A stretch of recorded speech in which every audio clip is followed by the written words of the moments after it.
an meiner Arbeit hatte ich ein paar kleine Abgaben, was ich nicht allgemein habe.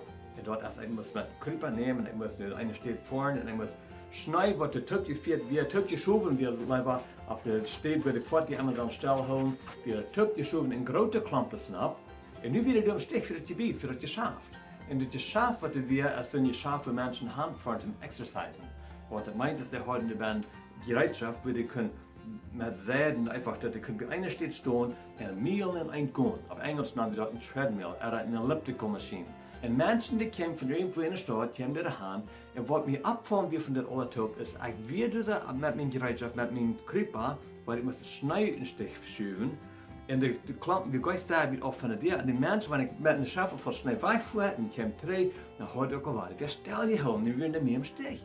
Und das, was mir abfallen wird, die vorne in der Stadt, wo die wollen gehen, bei einer steht stillhalten und gehen für Mehl und ein, aber das ist zu viel zu gehen, weil die müssen dann einzig auf stillhalten, zum nicht der gehen.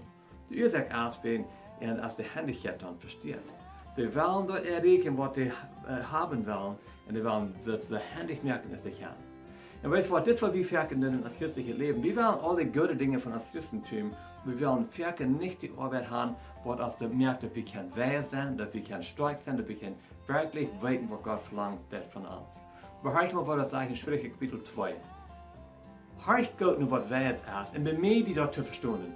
Wenn du nur an sich freist in einem Verständnis bist, wenn du nur siegst, so aus der Salve und du nur rampfst, so aus einem verstärkten Schutz, dann wirst du lernen, dem Herrn zu fürchten und wirst Gottes Erkenntnis finden.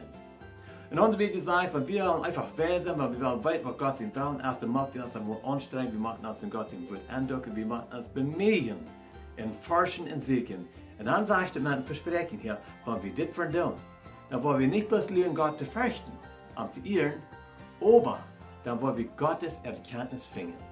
Und das gleich als Verlangen. Sag mal die Mutter sprechen. Wirst du mit derselben Anstrengung versuchen, Gottes Willen zu siegen in deinem Leben?